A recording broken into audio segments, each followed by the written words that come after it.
Hi, this is Remedial Law Review 3.1, and topics covered by this video is not covered by videos 2.1 and 1.1. In other words, these are a set of different topics, although some may overlap. And by the way, please subscribe to this channel if you find this helpful, so that you can receive my next content by LexRexPH, or you can find me on IG on that handle. By the way, my hair right now is braided kasi tinry ko to for the first time sa family trip namin sa Boracay. If you have time, you can try this as well. It's cool though. Okay. So, BAR 2018 question number 5. We start with this. And I will not read everything, but you can read the question yourself. I'll just highlighted the part using the issue spotting skill in relation to the question na binasa natin in advance. Can the RTC of Manila consider the promissory note? So, the question will revolve around these documents: promissory note and surety agreement. So, consideration, if that's the case, then you should look at the pleading of the party. So here, the pleading is that when they filed an answer, they raised the affirmative defense that while the PN and SA appeared to exist, Daniel and Debbie were uncertain whether the signatures on the documents were theirs. So that's the highlight. That's where the question is somehow related the most. So let's answer by discussing the topic of actionable document. What is an actionable document? According to Rule 8, Section 7, it is a written instrument upon which an action is founded. So I made an illustration here na may document na may injury. In other words, may right na na-violate dito or may right na maprotektahan ito. So, where an action is founded. What is an action, by the way? An action is when a party prosecutes another for a wrong done or for a protection of a right or for a prevention of a wrong. Example nito is a promissory note. So, pag may promissory note ka, as a creditor, as someone na hiniraman, you can use that to file an action. Kasi may right ka na na-founded sa instrument na yan. And also, if you are the defendant, what can you use as defense? Your receipt. No? Kaya importante din mag-keep ng receipt because you can use that as a defense for someone who may claim that you have a payment or you have a debt to them. So, in another case, the court defined actionable document as a document where a party can enforce his right or prevent a wrong. That's in Metrobank versus Lay Construction. So, in this table, sa right side, I placed certain types of actions and then actionable documents that can be used to enforce or to initiate such action. So for example, in personal injury, then you can use medical records, police report, or witness statements to initiate or commence such action. Sa divorce, well, wala pa naman so far as of the time of the recording, you can attach marriage certificate, divorce petition, etc. Sa insurance claim, you can file or you can attach actionable documents such as the insurance policy, claim form, and damage estimates. Or you can also attach like the hospital bills if it's a critical illness claim, for example, or a hospital benefit claim. All right. So bankruptcy petition, list of creditors, financial statements, probate, will, death certificate. Of course, these are very important because you're establishing that the person has already died, and then asset inventory because you are claiming for a right to the property or to the inheritance. So these are actionable documents and their related actions. So, question, kung ang kalaban mo ay nagpresent ng actionable document, how can it be admitted against you? Or how can it be admitted in favor of that person who presented such actionable document? So there are three ways. According to Rule 8, Section 8, if you as the adverse party, there are three things. First, if you failed to specifically deny it, and you failed to set forth the claims your claims that you deem to be the facts, and you are a party to the instrument. All right, so that these are the three conditions or three circumstances wherein the actionable document will be admitted. Kahit forgery pa yan. If you failed to do these three, then it can be used and it can be deemed admitted as genuine and duly executed. The effect is it will be considered by the court. All right? So of course there are some exceptions which we will discuss later on. So paano ba piniplead yung actionable document? So pag may actionable document ka, paano ka mag-file ng claim or mag-set up ng defense mo on top of that actionable document? So for example, this is an action for foreclosure of mortgage. So what you have to do on if you are the claimant, then you have the deed, okay? You have the deed of mortgage. So that will establish an action, right? An action where an action is founded. So you have the claim. Now, sa pleading mo, what you have to do, syempre you have to state the material facts there, the ultimate facts that will establish your claim, such as the names, the address, the legal personality, the circumstances, or probably the conditions precedent, which we will discuss in a while. And then what you have to do is set forth the substance of the actionable instrument in your pleading. So ilalagay mo that attached here is the actionable document, or the deed of mortgage that will establish the fact that defendant signed the such deed. Okay, so that's the gist or the substance of your actionable document, and not just set forth the substance, but attach the original copy of the original document, or attach the copy, certified true copy of the actionable document. Now, let's go to how to answer a claim that has an attached actionable document. So, kanina, dito tayo sa claimant. Now, we go to the defendant.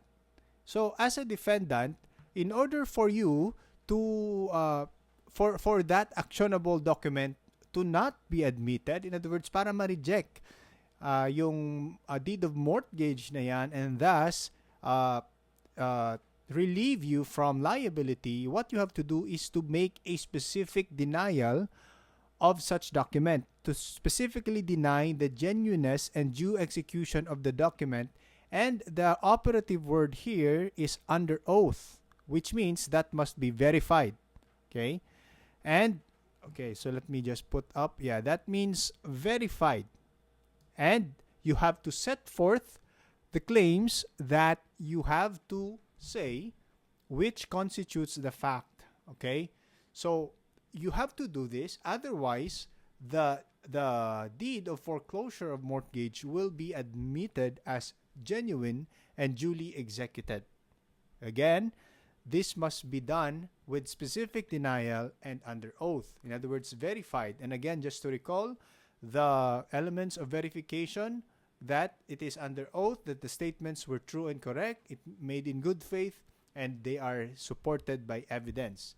Now, in Bar 2018, it was asked, if these are not met, the defendant will be deemed to have admitted the genuineness and due execution of the actionable document. Okay? So, that's it. You have to make a specific denial and set forth the claims that you deemed as facts. Otherwise, operate yung document na yon against your favor. And that's the general rule. So, ang actionable document is under the section or under Rule 8, which is entitled as Making of Allegations in General. How do you make allegations in your pleading? So, going to the pertinent section, it says that pleadings must be made in a methodological, plain, concise, and direct statement of the ultimate facts. So parang pag magkaso ka, you do not tell everything. You just have to say or state to the court what are the facts that would lead the court to establish a judgment. So it's a matter of common sense, and it's a matter of filtering. It's a matter of analysis on the part of the lawyer or the pleader on what facts that are needed to be placed in a statement, and that's what is called as ultimate facts. So hindi lahat ilagay mo na dyan. So include the evidence on which the pleader relies on for his claims or defenses. And in lieu with the judicial affidavit rule, the documentary and object evidence has to be attached to the JA. What if the allegation is based on law? The pleader must state the pertinent provisions of the law and their applicability to his cause of action or defense. So parang nagda-digest ka rin. So you tell your reality, and then you quote the law, and you apply the law to your own sets of facts or set of facts. The law must be stated clearly and concisely. So nung CLEP kami, I think we made like hindi siya pleading but an advice to administrative officer. So what you have to do is you get that letter, you take the facts from the letter, you quote the law, and you apply the law to the facts, and then that's the advice in itself. So cause of action is an act or omission by which a party violates the right of another. So their applicability of the law to your cause of action or to the action of the defendant that violated your right, kung ikaw yung plaintiff, or kung ikaw naman yung defendant, you get the law, you quote the law, and you apply the law and how that protects or defends you from the claims made by the adverse party. So what if the party has two or more claims or defenses? Anong gagawin? Ang gagawin niya is he may set up those claims hypothetically or alternatively in one cause of action or defense, or in separate causes of action or in a separate defense. So alternatively means that either this has been violated or this has been violated. And hypothetically is that if this is the case, or this could be the claim, or this could be our claim. So let's look at a scenario. A plaintiff named Alex is suing a defendant, Sam, for breach of contract and negligence. Alex claims that Sam failed to deliver goods as agreed. That's breach of contract. And that the failure caused significant financial loss due to Sam's negligence. So paano natin masasabi na the plaintiff Alex can make an alternative claim? So ano yung mga alternative claim ni Alex dito sa case na to?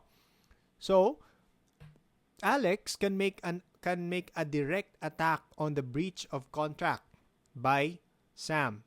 So the claim could be made as that Sam did not deliver the goods as per the agreed schedule, which is a clear violation of the contract. So may contract sila, and yung claim niya, cause of action niya is first breach of contract. The second or the alternative claim could be that Sam's business has a poor track record of timely deliveries, indicating a pattern of unreliability. So may collateral attack siya sa credibility. That could be, hindi an alternative, but it's a collateral attack, no? And that also, alternative statement is that direct attack or negligence.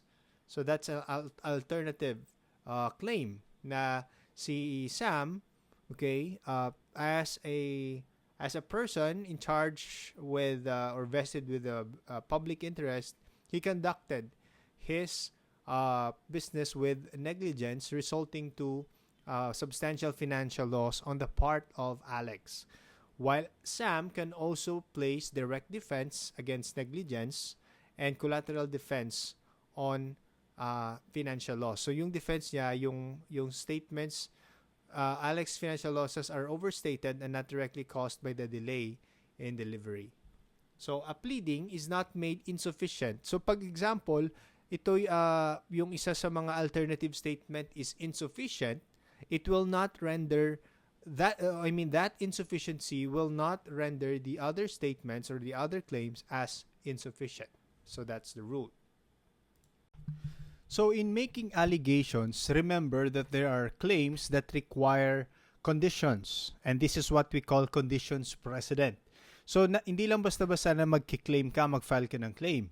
There are claims that require you to go or to conduct or to exercise or to follow certain procedures first. So I gave some examples here below, but a condition precedent are matters which must be complied with before a cause of action arises.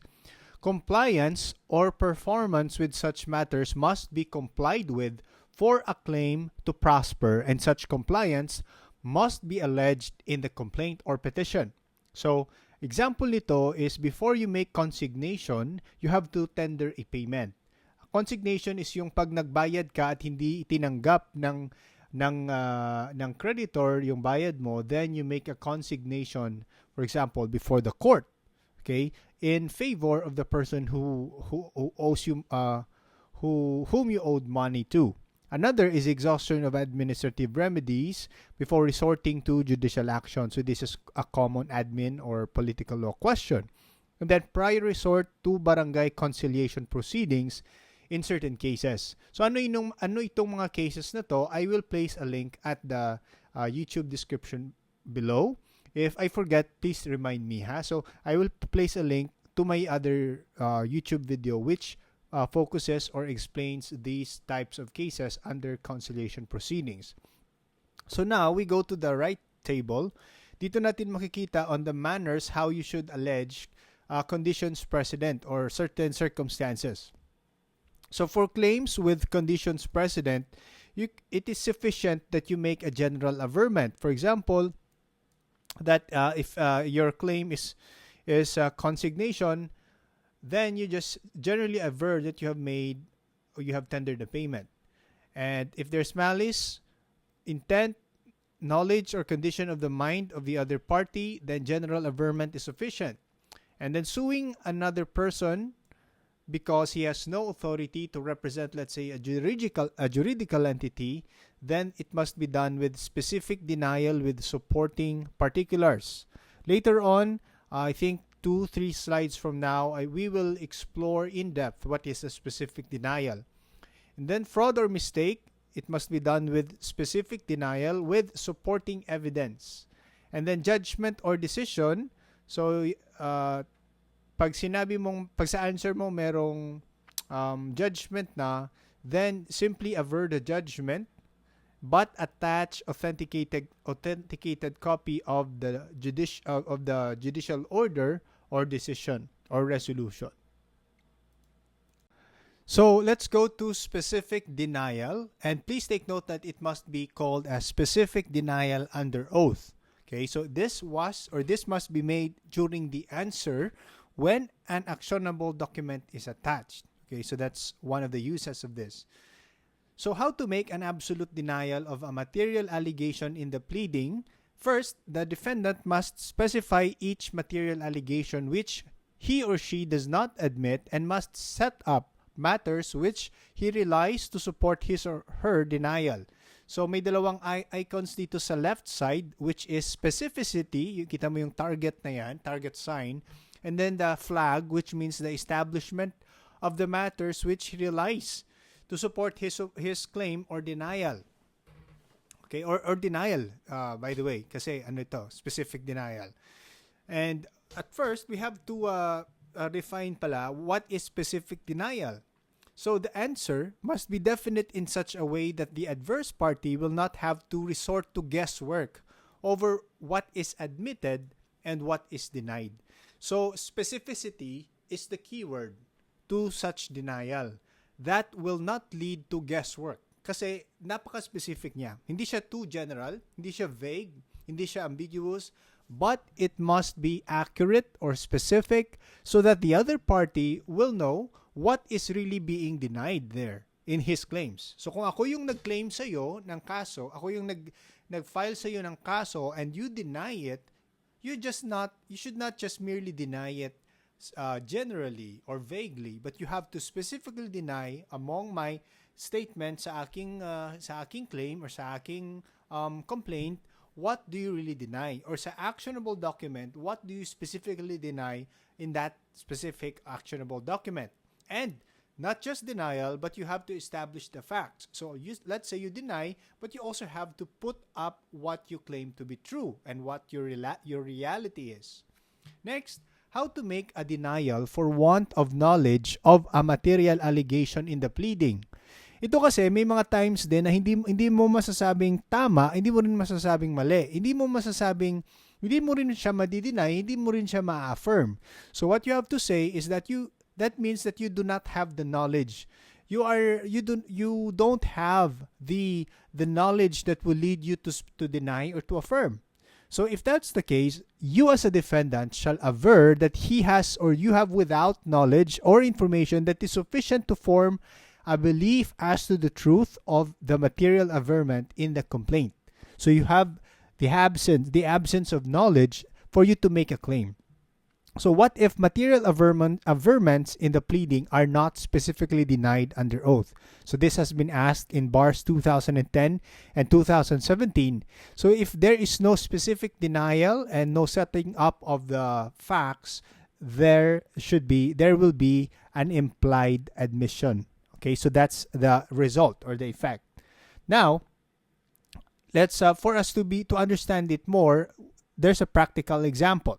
If an actionable document or promissory note is a forgery, and is not specifically denied by the adverse party would be deemed to have admitted the genuineness and due execution of such promissory note.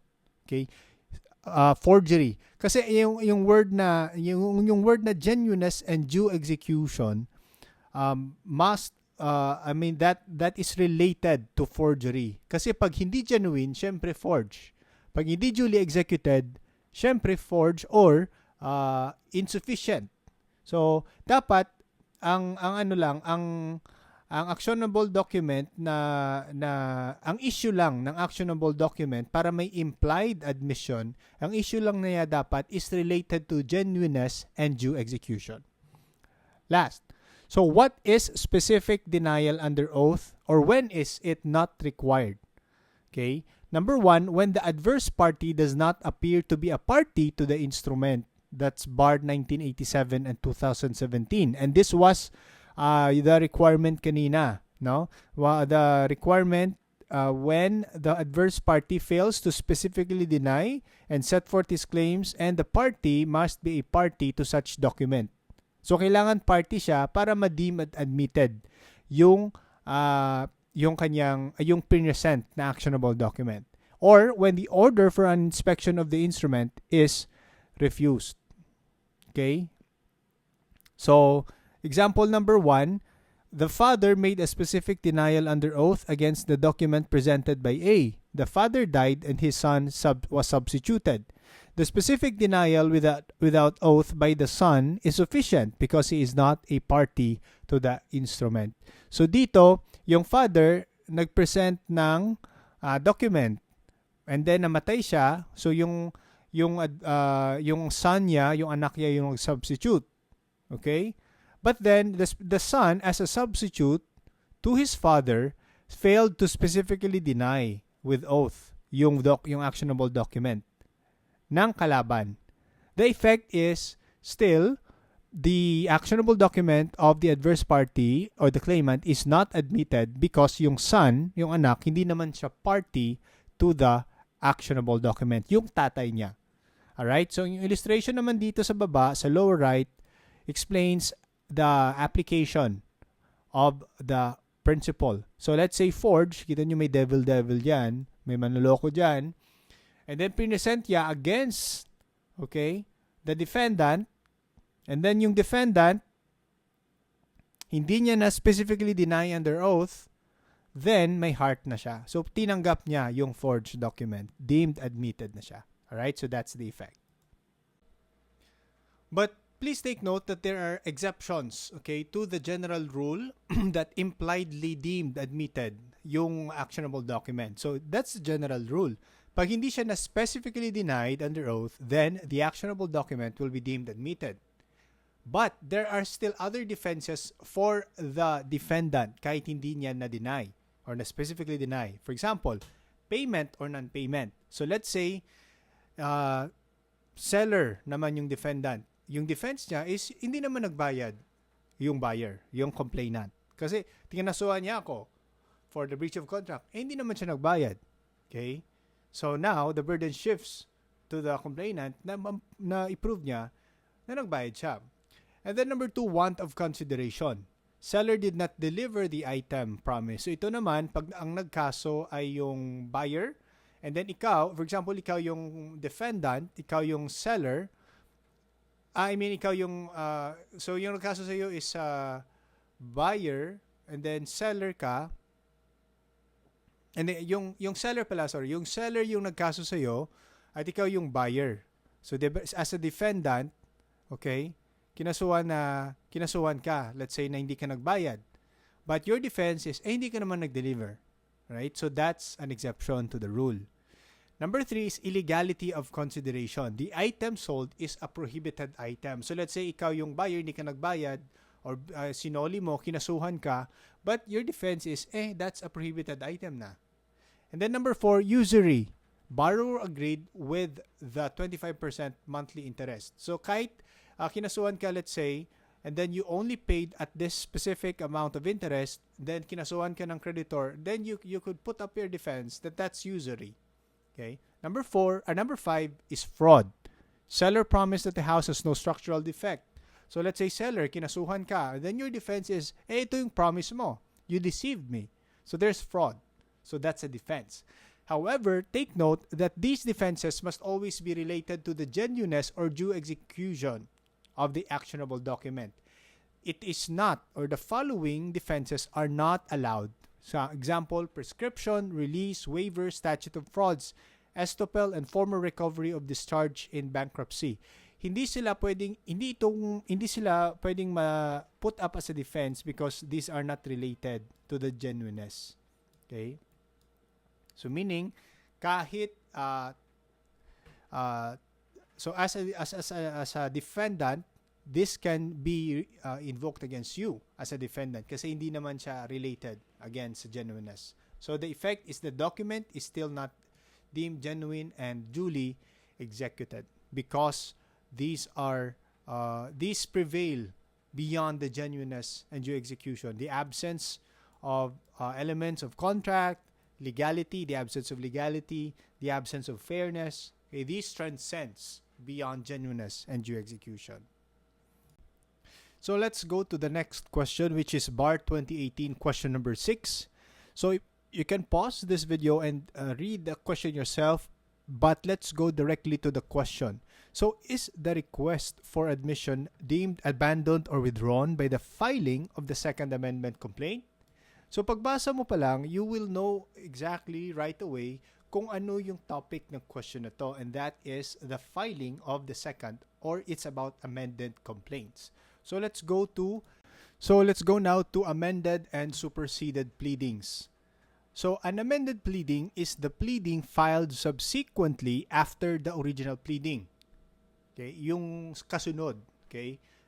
So, pag sinabing amended pleading, hindi yan yung pinalitan, kundi yan yung pumalit sa original. So,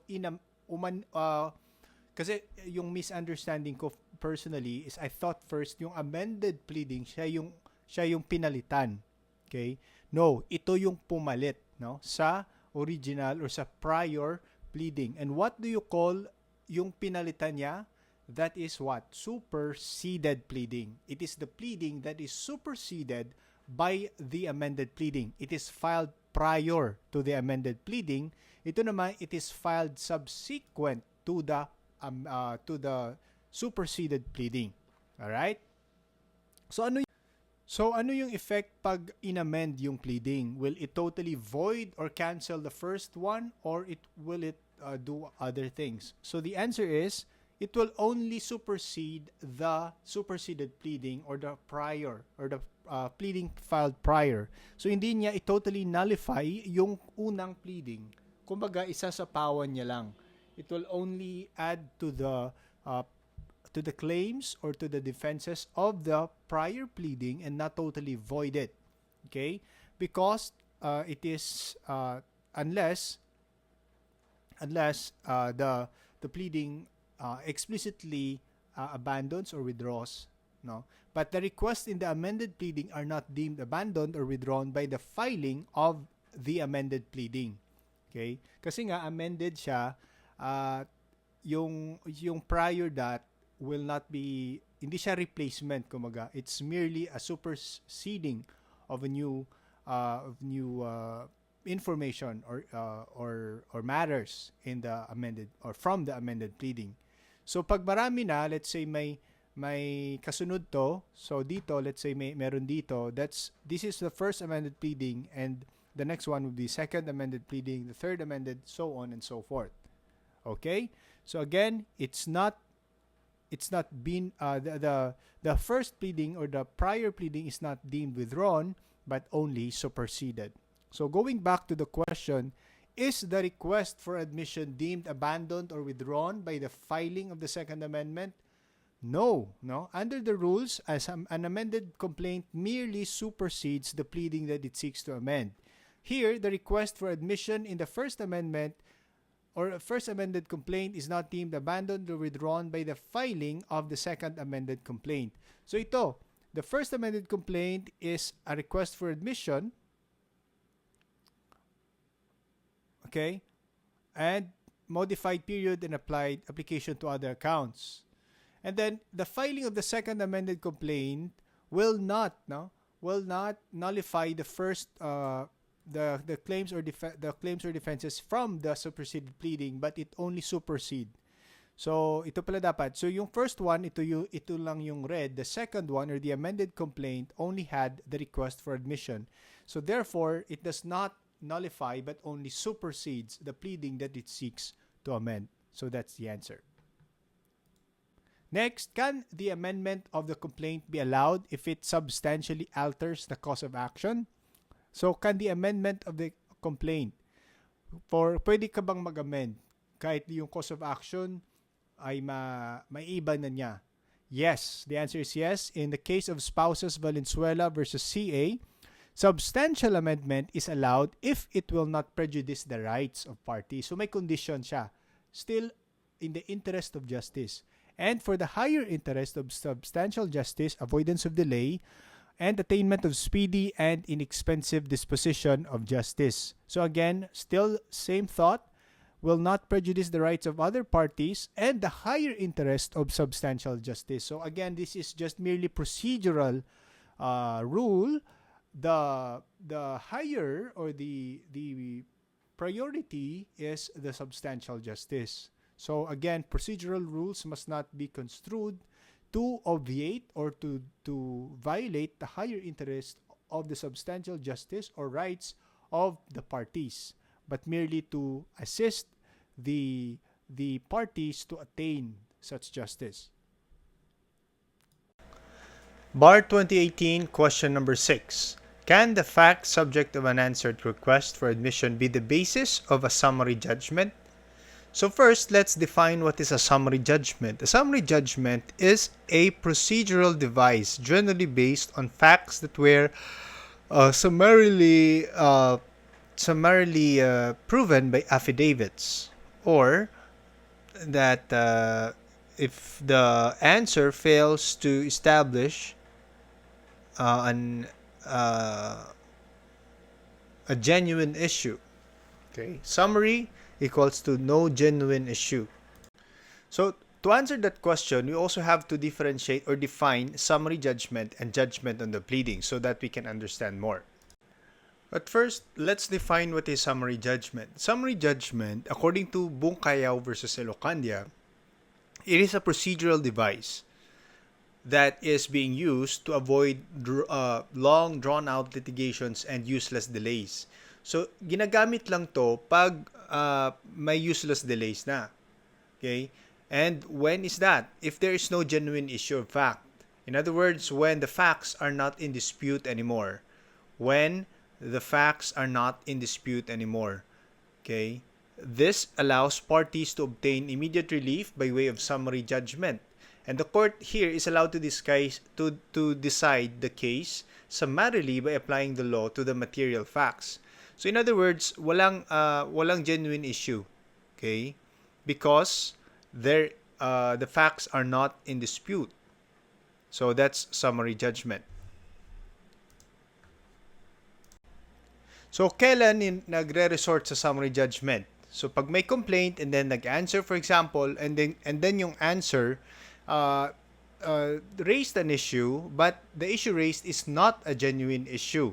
In other words, it's not a genuine or a true defense, or it does not call for the presentation of evidence. Then you resort to summary judgment. Okay? So, yes, may niraise na defense but walang issue. Okay? Walang issue because the facts are not in dispute anymore.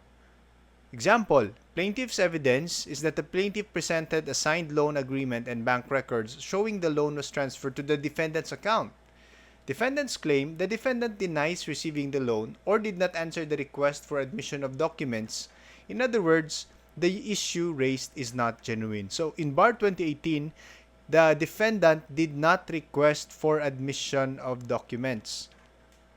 So that would render that would mean that there is no genuine issue. The facts are not disputed. The loan agreement was signed and the bank records are true and correct.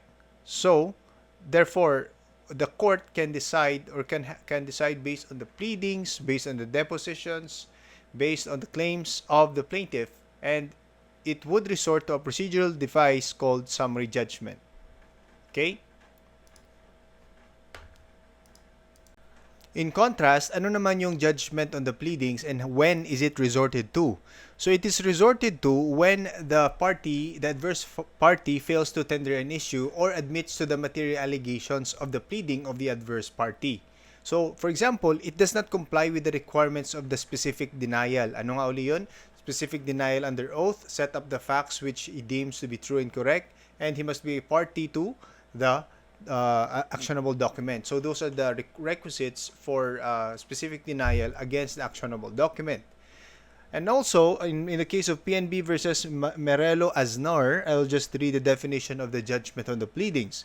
Judgment on the pleadings is therefore based exclusively upon the allegations appearing in the pleadings of the parties and the annexes. So it's based on the pleadings and annexes, so such as the attached actionable documents, the object evidence, etc. However, when it appears, okay, that not all the material allegations of the complaint were admitted in the answer, for some of them were either denied or disputed, and the defendant has set up certain special defenses which, if proven, would have the effect of nullifying plaintiff's main cause of action, judgment on the pleadings cannot be rendered. So, pag nag-set up ang defendant ng certain special defenses such as payment, for example, such as prescription of claims or payment, also non-fulfillment of the precedent, okay, of the requisites of such claims, okay, condition precedents, and so if he denied them, specifically denied them, then summary judgment or judgment on the pleadings cannot be rendered. Only if the party fails to tender an issue. So anong ibig sabihin ng walang issue? Then wala. It's there's no problem, there's no question to resolve. Everything that has been said or claimed has to be admitted, and that's where the court will just base his judgment, okay, or its judgment. So I made a chart here so we can have an overview of the distinctions or the differences between judgment on the pleadings and summary judgment. Again, when is judgment on the pleadings resorted to? When the answer fails to tender an issue. Okay, so no issue at all. While the summary judgment, there is an issue, but the issue is not genuine, or it's not a true defense. So may mga claims, may mga defense, may mga allegations din si defendant, but it's not genuine. Okay? Next, what is the basis of the judgment of the pleadings? It's only based on the pleadings of the petitioners. While the summary judgment can be based not just on the pleadings but on affidavits, depositions, or admissions of parties. So it can be the admission of the defendant. But whilst the judgment of the pleadings, it's only on the claims or the petition of the claimant, or that is what we call as complaint. Alright, so Bar 2018 question number 6C, can the facts subject of an unanswered request for admission be the basis of a summary judgment? The answer is yes, because summary judgment is a procedural device generally based on facts that were summarily proven by affidavits, depositions, etc. So, ano yung unanswered request? An unanswered request for admission is what? It is deemed as an admission itself by the Mafilis. So, pag hindi mo sinagot yung request for admission, that is what? That is deemed an admission in itself. And that can be a part of the summary judgment because it is part of the defendant's answer. Okay? Ang defendant's answer, so going back kanina, ang basis lang ng judgment on the pleadings are the pleadings of the claimant, right? But the summary judgment would consider the admissions or confessions of even the defendant. So parang ano siya, no? Double layered. So an answered request of the defendant is an answered request for admission becomes an admission of the defendant, and because of that factor, we have to use the summary judgment, or the court has to use summary judgment as a procedural device. Now, let's go to Bar 2018, question number 7. So, you can read the whole question yourself, but I'll go directly to the question. Does the action for nullification of the dacion and pago bar the filing of the interpleader case? So, the question revolves around the topic of barring of an action barring another action. Okay? And to understand this question better, let's have this chart. Okay. So, si Dory leased Digna Corporation a parcel of land. Okay, so ito si Dory. Okay, nilease niya kay Digna. So, si Digna yung lessee, si Dory yung lessor, original lessor. And then, during the term of the lease, may pumasok sa eksena, itong si DBS. Okay, may parang drama, no? May pumasok na shock si Digna. Sabi ni DBS, oy, sa akin mo ibayad yung renta mo. I am your landlord. I am your lessor. So, syempre, si Digna, being a prompt person, may delikadesa siya, no? May respect din siya kay Dory. He told Dory about that. Oy, may DBS dito. A certain DBS is claiming that you are the owner. But then, nag-insist din si Dory na siya yung owner. So, he has the right. It has the right to collect rent. So, nag-aaway-aaway din si Dory at DBS. So, si Digna, ayaw naman ng gammo, o sa Ilonggo pa, ayaw ng away, gusto niya ng peace, no? Yan yung maganda sa buhay, no? Pag gusto mo lang ng peace, ayaw mo ng away. Marami naman kasi yung nang-aagaw, no? Pag nag-aagawan na, mahirap na yan sa nag-aagawan, kaya mas mabuti pang umalis ka na sa mga nag-aagawan na yan. Okay. Huwag ka nang umagaw din, no?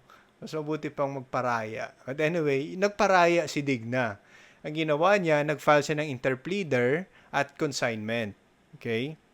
Ginawa niya, ang interpleader, again, just to recall, an interpleader is when you, in essence, interpleader is like requesting the court to rule that the parties or the persons that are subject to such claim would litigate among themselves to settle an issue.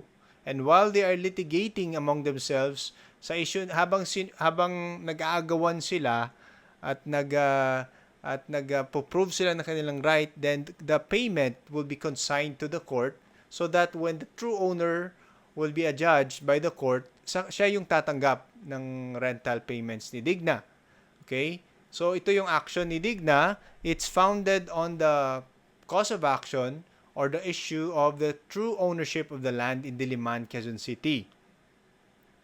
Okay, so that's what Digna did. However,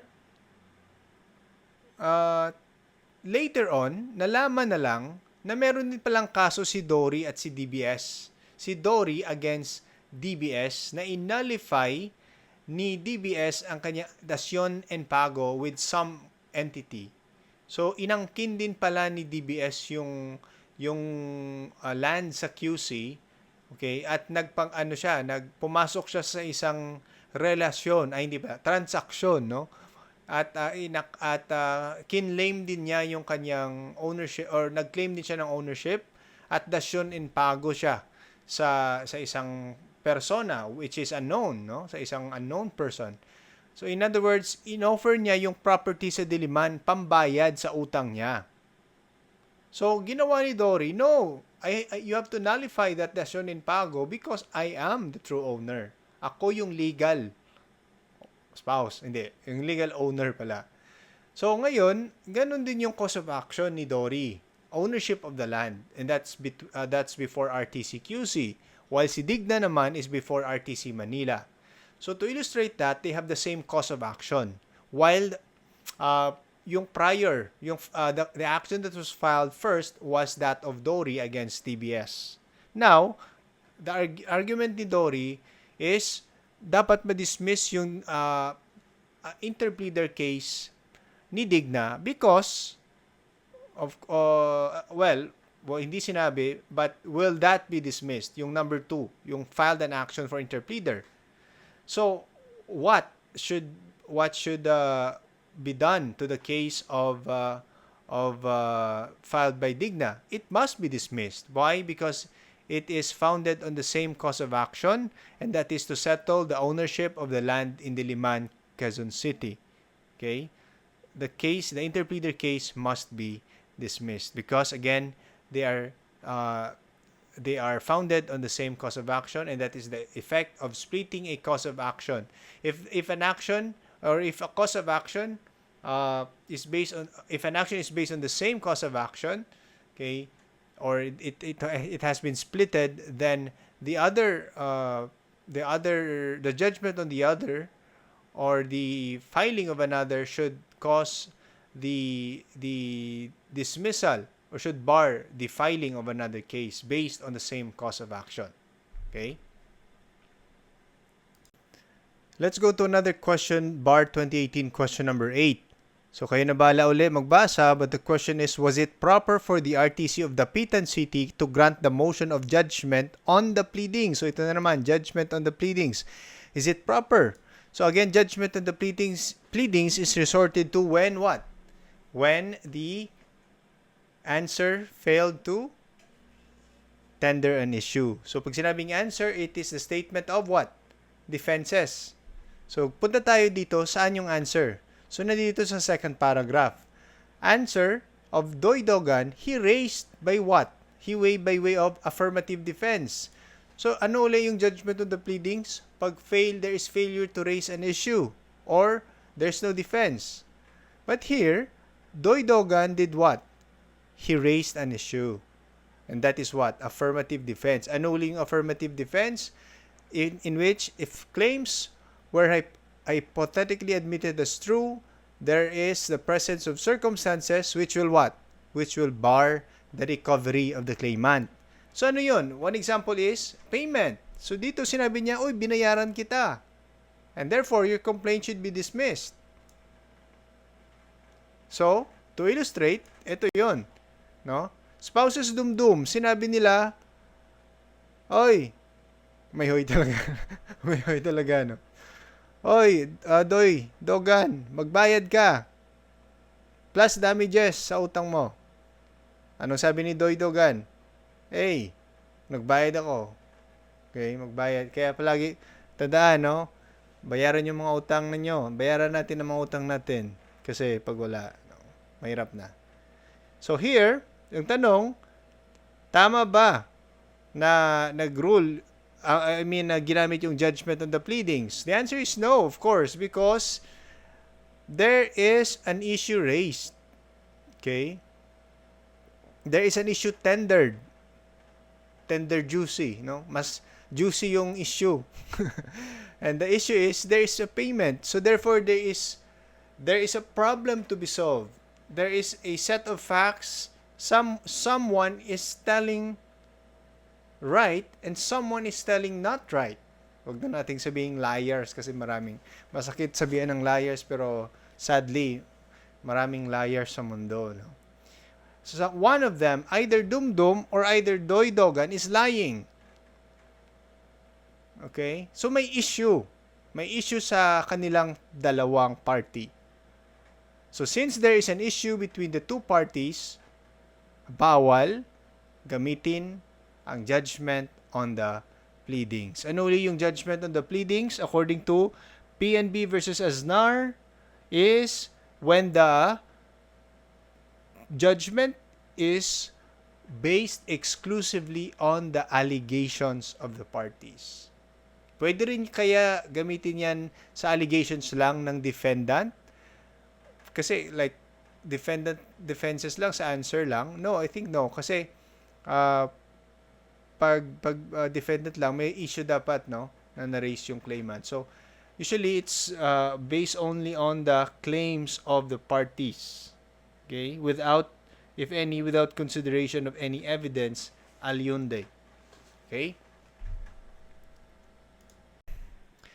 So, Bar 2018, question 9. We read first the question, what is Dempsey's remedy to have the reconstituted title in the name of Daria nullified? So, meron ditong title na na-reconstitute at meron ditong taong gustong man-nullify. At ano yung dapat niyang remedy? So, tingnan natin. So, nag-purchase siya ng parcel of land from Daria sa Dumaguete. And then Daria, or the latter, executed a deed of sale or absolute sale and handed to Dempsey the owner's duplicate copy of TCT number 777 covering the property. So, syempre, naggumawa si Daria ng deed of sale. Oh, ito Dempsey, ito yung title ng land ko sa Dumaguete. Since si Dempsey nagtatrabaho sa Manila at kailangan niya pa ng funds to cover taxes and other costs, Dempsey kept the TCT in his possession without having transferred it to his name. Okay? A few years thereafter, when he already had the funds to pay for the transfer costs, Dempsey went to the Register of Deeds of Dumaguete and discovered that, after the sale, Daria had filed a petition for reconstitution of the owner's duplicate copy of TCT number 777, which the RTC granted. So, mangloloko din to, no, si Daria, no? Mahirap na maraming manloloko sa mundo. At hindi lang siya, akala ko upon reading this, she will execute a forged document, eh. Mas wise siya. Nag-avail siya ng original title pa. Okay? Kasi yan yung requirement to transfer names, eh. Okay? Thus, unknown to Dempsey, Daria was able to secure a new TCT in her name. So I thought first binenta ni Daria, pero she just kept it to herself, no, for her own name. Maybe she can use it for loans or other purposes. So nadaya, nabudol kumaga si Dempsey. Okay, akala niya mabuting tao si Daria. So nagkaroon na ngayon ng trust issue si Dempsey, na trauma na ngayon, I think, si Dempsey. So, tingnan natin, ano muna yung reconstitution of title at ano yung requirements. Reconstitution of title is only proper in case of what? Of loss of the original certificate of title. If the original certificate is not lost and in the possession of another person, the reconstituted certificate of title is void. The court that orders such reconstitution has no jurisdiction. So in this case, hindi naman nawala yung original title, nasa kay Dempsey. Pero ang ginawa ng court is that it was able to secure a new TCT in her name. So may mga unwritten realities here, circumstances here. Siguro nag-decide lang ang court without looking or asking for the original certificate status, kung ano talaga yung anong nangyari doon. It could have done affidavit, or could have published, or could have made sure that the title was really lost, no? But then it granted, and such order, such grant is void because it has no jurisdiction, because again, this original title was not lost. So let's go to the grounds, or what should have been done by Dempsey. He could file an action for the annulment of judgment, because under Rule 47, there are only two grounds: if there's extrinsic fraud or lack of jurisdiction. So what is the case? The case, ano yung present dito? There's lack of jurisdiction on the part of the RTC of Dumaguete because there is still the presence of the original title, and it was not lost. It's in the hands or in the possession of Dempsey. Okay? So the remedy for Dempsey is to file an annulment of judgment of RTC Dumaguete. Okay? But for the sake of learning, tingnan natin kung ano yung extrinsic fraud, kasi ito yung another ground, one of the only two grounds for an action for annulment of judgment. And what is extrinsic fraud? Syempre, from the word itself, fraud, there's deceit, right? It's deceit or deceitful act of the successful party in litigation. Okay? In which it is committed outside the trial of a case against the defeated party, and because of such action, the defeated party is prevented from presenting fully and fairly his side of the case. So, fraudulent act. So, kung dito, let's say this case has fraudulent act, may ginawa si Daria sa kay Dempsey sa labas ng hearing, sa labas ng court, that would have rendered Dempsey to present his case fairly. So dito wala pa namang case na nangyari, wala pa namang hearing na nangyari, so walang extrinsic fraud. No? Hindi possible na mangyari to kasi wala pa namang nangyaring trial. Okay? Because it must be done outside the trial of a case.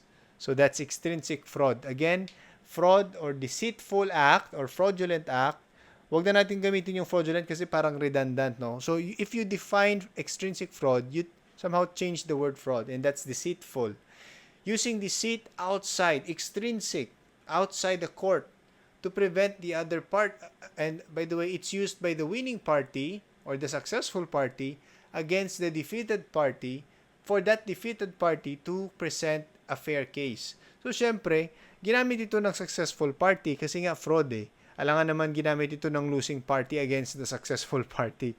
So, it's always being used by the successful party against the defeated party. That's why nanalo siya. And that's a ground. Pag nandaya ka, maanal talaga yung judgment mo. Okay?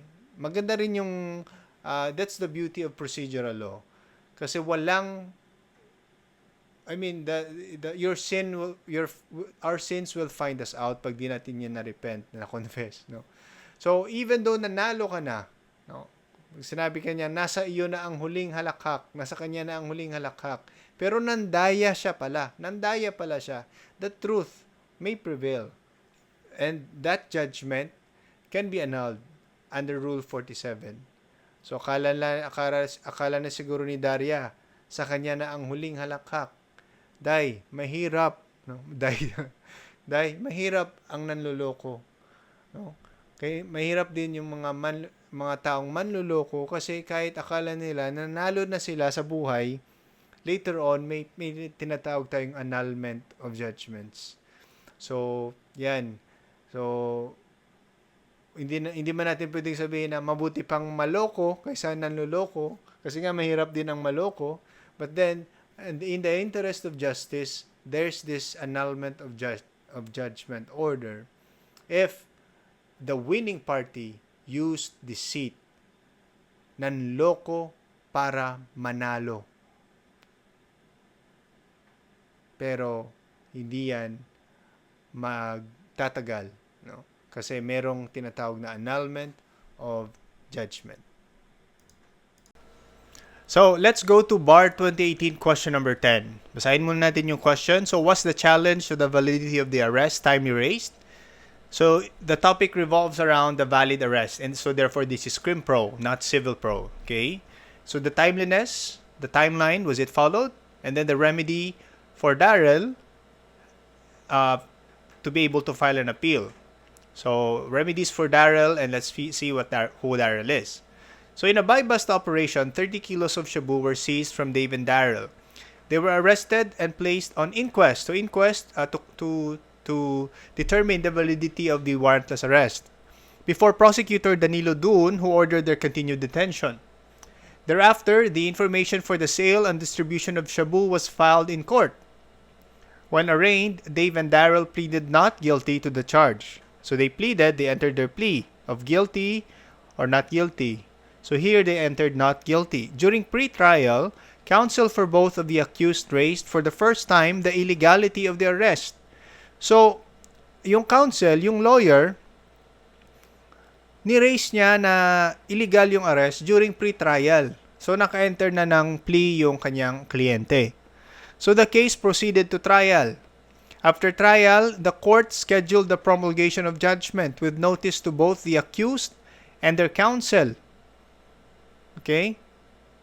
So, nag-trial na, may judgment na yung judge at pinaalam sa kanila through their counsel. So, si Di Mayuga. During the promulgation, only Dave and Attorney Di Mayuga were present. Both the accused were convicted of the crime charged. So, absent si Darrell. No? I don't know for what reason, pero absent siya. At ano naman ang ginawa ng kanyang lawyer, no? Ano ba yung busy ba siya or nalimutan ba siya ng lawyer niya? We don't know. So, first question is with regard to the validity of the arrest. Was this timely raised? Kailan ni-raise iyan? During pre-trial. So, question, kailan ba dapat i-raise yung objection or yung pag-question sa legality ng arrest? Kailan ba dapat yan gawin? The answer is when? It's before you enter the motion or your plea of guilty or not guilty. In other words, it must be raised during or before the arraignment. So, that's the answer. Through what? Through a motion to quash. So, in this case, ni-raise nila sa pre-trial. Okay, not during arraignment or not before arraignment. So, sa answer na to, makikita natin yung ALAC method. So, this is the answer. This is the law. And this is the application. So, here, so one word lang here. Ang law is as a rule. So, yung conclusion, hence, their objection is deemed waived and they are stopped from questioning the legality of their arrest. Why? Because nag-plea ka na eh. In other words, you are recognizing the legality of the arrest or the you are not questioning the illegality. So that's how it is deemed, no? But if you're questioning it, you have to file a motion to quash before arraignment, no? So this is the illustration here. So sa timeline, motion to quash muna before arraignment. Okay? So that you can validly question the legality of the arrest. Kasi pag na-arraign ka na and nag-enter ka na ng plea, the court will now deem or consider that you are not questioning. So, ewan ko rin ba sa lawyer nila, si Di Mayuga, na siguro na nalimutan yung procedure na to at he just allowed his client or even encouraged. Kasi siya rin naman yung nag-enter eh, di ba? The plea didn't when arraigned.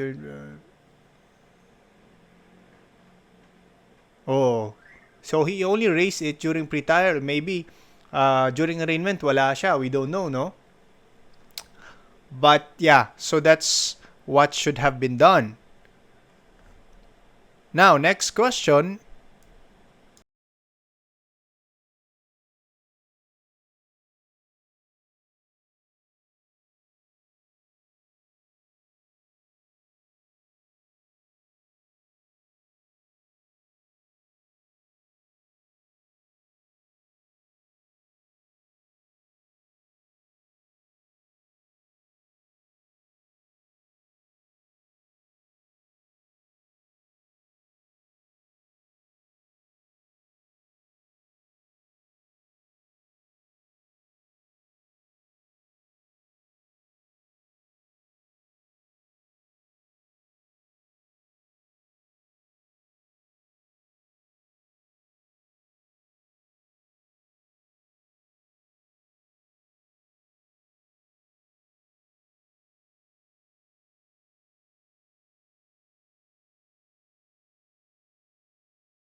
Now let's go to bar 2018 question number 11. And directly asking or reading the question, may the OSG be compelled in an action for certiorari to initiate a quo warranto proceeding against Jae-dong? So, unang tingin, this question revolves around the topic of certiorari and quo warranto proceeding against Jae-dong. So, si Jae-dong yung subject of the action for quo warranto or petition for quo warranto. Ano ba si Jae-dong? Reading on the facts or on the problem, Jae-dong was appointed or he is an appointee to the Supreme Court as Associate Justice. Okay, so quo warranto, familiar to, no? It's a controversial and sensationalized case filed by Gadon, no? And so he was an appointee. Jae-dong was an appointee, and finailan siya ng quo warranto by what? By Attorney Dasio. Okay, a practicing lawyer. So here, you can see sa second paragraph. Okay, through a verified request, okay, to initiate a quo warranto. However, the OSG refused. So kasi sa OSG niya final na mag-initiate ng quo warranto proceeding against Jae-dong. So therefore, Attorney Dasio filed a petition for certiorari on the ground, syempre, of grave abuse of discretion. Kasi ayaw niya mag-file ng quo warranto against Jae-dong kasi nga he allegedly lacks the qualification to the Supreme Court or to the CA Justice. Okay, so now yung question ngayon, mako-compel ba yung Solgen by certiorari para mag-initiate siya ng quo warranto proceeding? Okay, so here sa left side, Supreme Court, okay, can the Supreme Court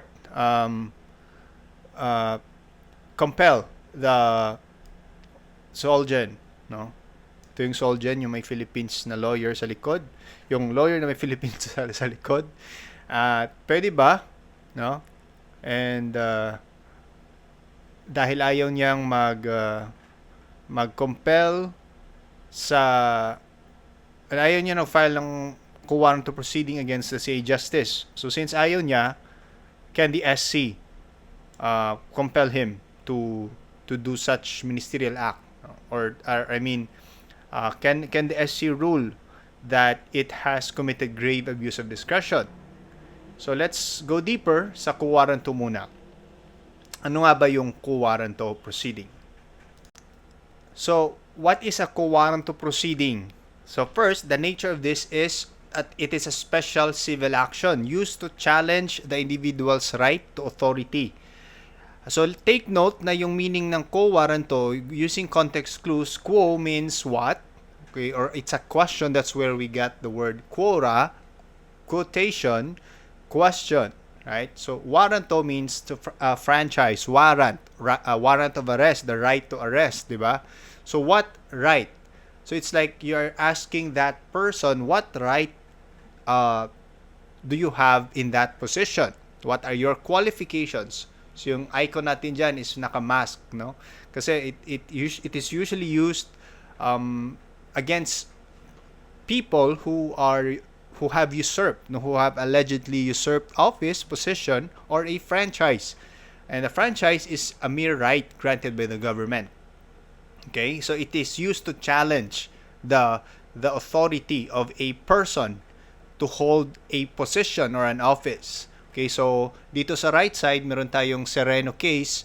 So that was the case filed against her. What right do you have, Sereno, in holding that office of a Supreme Court Chief Justice? Okay, so it is judicial in character as well as it is special civil action, as it calls for the exercise of the Supreme Court's duty to settle actual controversies. This cannot be transferred to any branch of the government, including the Congress. Okay, so once it is filed, or if there are two actions filed, Congress or Supreme Court, the Supreme Court cannot be prohibited to take action because the court has a duty to settle actual controversies. So it is a prerogative writ by which the government can call upon any person to show by what warrant does he hold a public office or exercise a public franchise.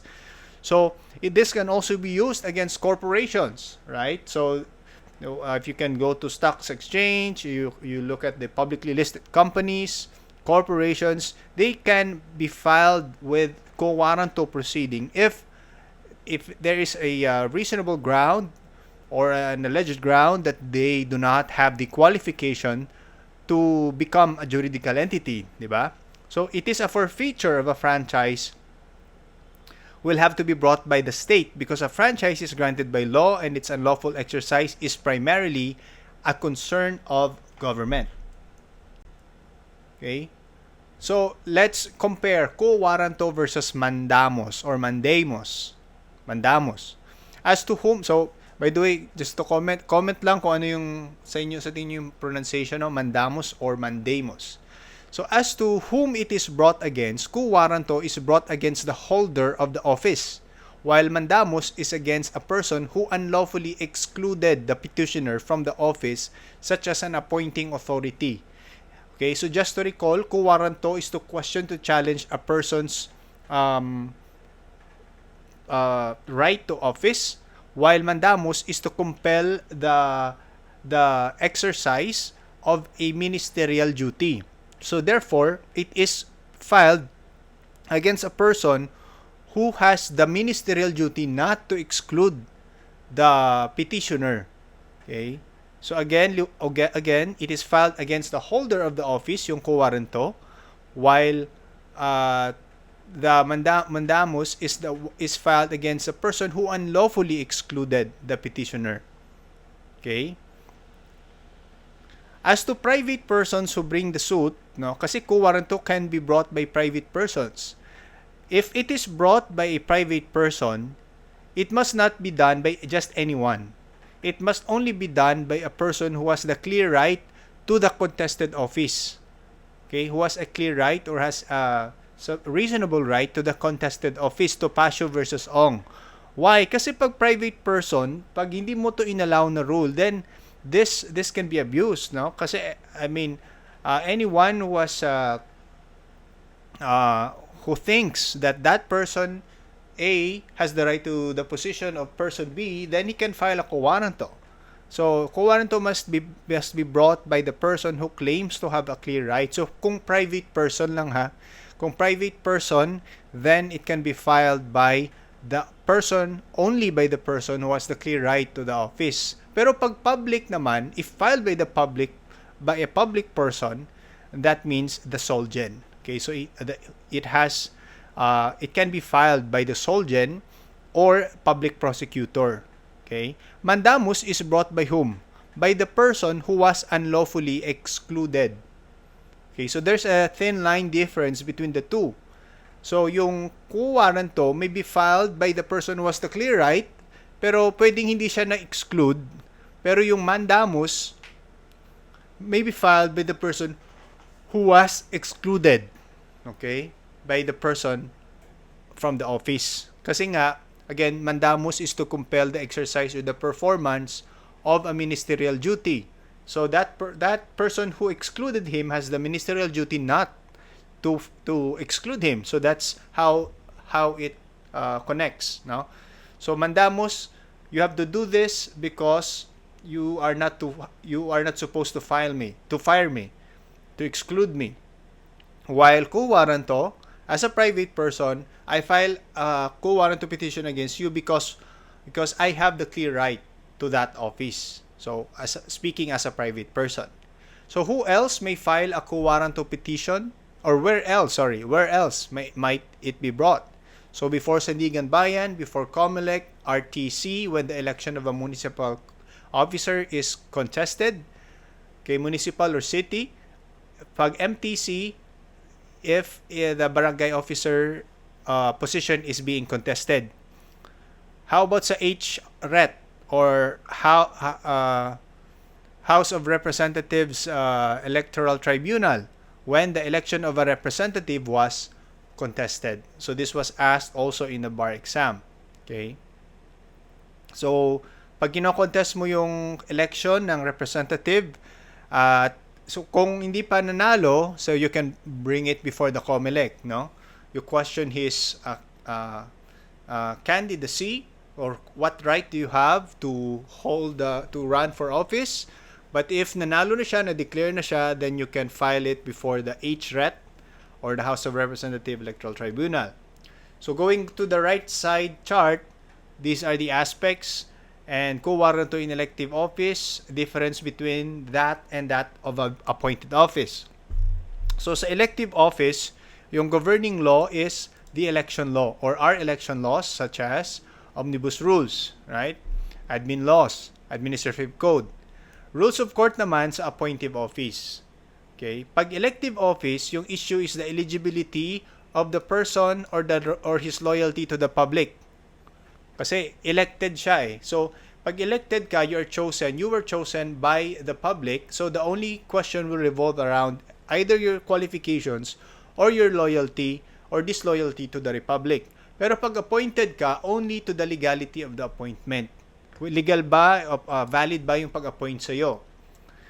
Okay? So, with regard to elective office, it must be filed within 10 days after the proclamation of the results of the election. Okay, within 10 days. Medyo shorter siya. No? Kasi nga, it's a public thing. It is being scrutinized, it is being watched, the public watches it out. However, sa appointive, medyo matagal. 1 year from the time of the cause of ouster or the right of the petitioner arose. Where filed? Yung elective sa COMELEC, RTC, or MTC, while sa appointive office, Supreme Court, CA, or RTC. So, yung common denominator lang is RTC. Okay? The main difference is COMELEC kasi nga sa COMELEC, doon yung elections, doon yung electorate nagvo-vote, or ito yung may authority. Okay? In case of ineligibility of the respondent, sa elective office, person obtaining the plurality of votes of the electorate shall take place. Okay?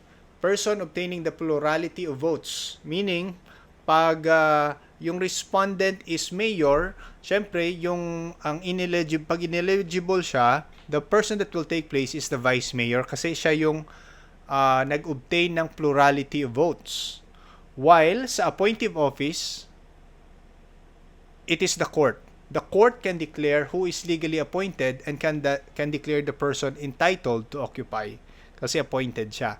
So, yan yung difference. So, sa pag-elective, it's always the people who decide. Pag appointive, well, at first, it was the administrative officer, such as the president or mayor. And if proven ineligible, then the Supreme Court or the court can make appointment. So, furthermore, who may commence the petition for quo warranto? So, medyo nasabi na natin kanina. Sino lang maka-initiate nito? First, the highest, the lawyer of the republic, the Solgen, and then yung mga subordinates, public prosecutor, and private person. But the rules of private person, again, it must only be filed by the person who has the what? Who has the clear right to the office. This was asked in this bar question 2018. And also upon verified complaint and upon good reason to believe that any case specified under Section 1 of Rule 36 can be established by proof. So may condition din na dapat verified under oath itong complaint na to by the private person na meron siyang proof. No? He has good reason to believe, so that's subjective, that's mind, and then he has proof, objective. So it must be it must be mind and it must be hand. You have proof and you have belief. Kasi this rule, I would assume, kasi napaka-obvious ng rason, this rule must be had because without it, anyone can just merely file and there will be floods of suits and there will be delays and there will be litigations, endless litigations, which will be detrimental to our society. Also, sa Solgen naman and public prosec, they can also file when directed by the President of the Philippines or that Solgen Public Prosec has a good reason to believe that any case, okay, can be established by proof. Okay? So just to recall yung kay Gadon, Solgen, uh, Kalida ba yun? Yung Kalida? Kalida, no? Sorry, I meant Kalida pala, no? Solgen Kalida. If I'm not mistaken, no, he may have been directed, or it may be under his good reason to believe na it's reasonable to file a quo warranto. Okay? So going back again, if filed by a private person, can it be filed by anyone? No. It must only be filed by a person who claims to be entitled to a public office or position which was usurped by another person. So pwedeng hindi siya yung excluded, hindi siya yung tinanggal, but he can file if he has good reason to believe and he can show proof that siya yung may right sa office na yon. The petitioner bringing the petition for quo warranto must show a clear right to the office allegedly held by another. Absent that right, the lack of qualification or eligibility of the supposed usurper is immaterial. Indeed, this has been the exacting rule since it was first announced 95 years ago. So ito yung exacting rule, nagpapahirap, no? Nagpapastress kumbaga. Kasi nga a quo warranto can only be filed by a person who has the clear right to that position he is filing against. So, against whom can a quo warranto petition be brought?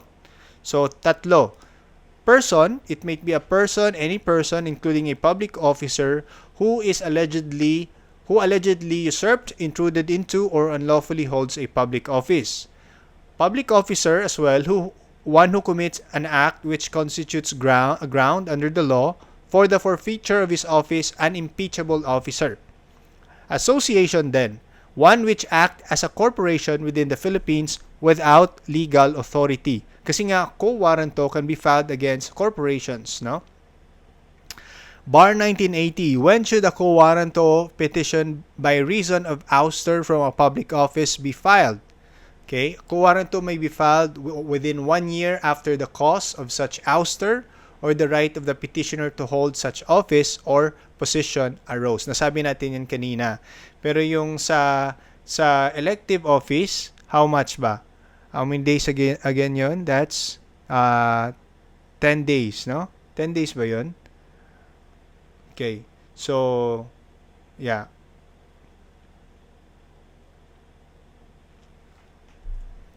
So brought by Solgen, if brought by Solgen, it should be filed with the Supreme Court, CA or RTC. By another person, same. RTC Manila pag Solgen, no? Kasi doon din naman yung office nila. But if it's filed by another person, then RTC where the respondent resides. So what is the venue for quo warranto petitions? So yun. Ang difference lang is RTC, no? RTC where the respondent resides. Now, in case ikaw yung na-filean ng quo warranto, ano yung reliefs? I mean, ikaw yung nag-file and then na-prove pala na may usurpation. So, the reliefs or the judgment may result into ouster of the respondent, and then you as the petitioner may recover the costs pag syempre ikaw yung private person na exclude ng person who usurped his position. And then further judgment din to determine the respective rights of the parties. Okay? Section 9 of Rule 66. So a landmark case relating to quo warranto is that of Sereno. So, nasubaybayan nyo ba yung Sereno case? If yes, comment down below. But here, we would like to revisit some elements. Okay, so sa case niya, who filed the quo warranto against CJ? It's the Solgen, and that's Solgen Kalida. And we know the president who appointed him, no? And what is the nature of the Chief Justice Office? It is an impeachable office under the Constitution. So, dapat impeachable office din, no? Yung office na yan. And where was the Solgen's petition anchored? Ano ba yung reason or cause of action ni Solgen Calida. It was Sereno's alleged lack of integrity by not filing SAL-N. Okay, failure to submit her SAL-N before or as required by the JBC or the Judicial Bar Council. Okay, so quo warranto versus impeachment. As to nature, quo warranto is judicial determination. Impeachment is a political process. And as I recall, kahit nga nung high school or elementary ako, no, I've witnessed the impeachment trial of Estrada and others. I think Gloria, no? So it's usually done in Congress with the Chief Justice there involved. While quo warranto is a judicial determination before the Supreme Court, CA, or RTC of Manila because it was filed by the Solgen. As to cause, quo warranto is to determine the what? Eligibility of an elected or appointed official. So what right? Now, what eligibility do you have? Or if he is appointed, what is the validity of your appointment? If impeachment is the vindication to it is to vindicate the violation of public's trust. Okay, so impeachment usually pag na-violate yung public trust, no, by certain crimes, lack of public trust, okay, the other grounds na sinabi sa atin ng Constitution. Next is how should a title to public office be contested? It must be contested directly, no, not collaterally. And we will discuss in the next slide or in the next few slides ano yung direct and collateral, ano yung difference nila. Okay? The quo warranto petition must be commenced by a verified petition brought in the name of the Republic through the Solgen or public prosecutor or private person. But there's a condition again. What court has jurisdiction in quo warranto proceedings? So, concurrent jurisdiction yung SCCA at RTC Manila to issue extraordinary writs including quo warranto. A direct resort to the Supreme Court may be justified when the matter raised is of transcendental importance and has far-reaching implications such as the petition directed to the Chief Justice. So, hindi lang basta-basta diretso ka sa Supreme Court, no? You have to follow again the hierarchy of courts. But again, if it concerns the Supreme Court Chief Justice, then it can be filed directly with the Supreme Court. Should the petition be dismissed because an impeachment complaint has been filed with the Senate? No, because to outrightly dismiss the petition is a clear abdication of the court's duty to what? What's the primary duty? It is to settle actual controversy squarely presented before it. And also because of the reasons of urgency. The court can not allow the dismissal of the case before it dahil lang may na-file na case of impeachment sa Congress. Now, so tapos na tayo sa quo warranto, let's now go to certiorari. As to certiorari, anong ibig sabihin nito? Sinabing certiorari, it's a Middle English or late Middle English term from law Latin or Latin law, which means to be informed. It's comparative to the word certus, which means to certain. It is a writ issued by Supreme Court to an inferior court. As you can see there sa taas, meron tayong icon dyan na may higher court, elevated court, and then a lower court. And then yung may circle na may lines towards the inner portion, that means that the lower court has to exercise its judgment within its own jurisdiction. Okay? It is not just only issued to a court but also to the board or to a board or officer. So CBO, court, board or officer, which exercised a judgment or issued an order or resolution that exceeded its jurisdiction, gravely abused its discretion or without power to do so. So tatlo lang, exceed, walang power, or gravely abused its discretion, amounting to what? Lack or excess of jurisdiction. It may only be availed only upon showing in the minimum that the respondent tribunal board or officer exercised without, in excess, or lack of jurisdiction. So ano yung nature naman ng petition for certiorari? It is an original and independent action. Okay, it is an extraordinary remedy, not part of the original proceedings that resulted in the order assailed. Hence, anong effect nito? It does not interrupt the principal case. So while the principal case may be ongoing or may have been appealed or may be under MR, certiorari can go on because it is an independent and original action. Failure of the respondent court is equal to administrative charge. Failure of the respondent court, for example, to hear the case or to receive the petition for certiorari or to act upon it would be administrative sanctions because, again, it is an independent action. However, it is not a substitute for a lost appeal.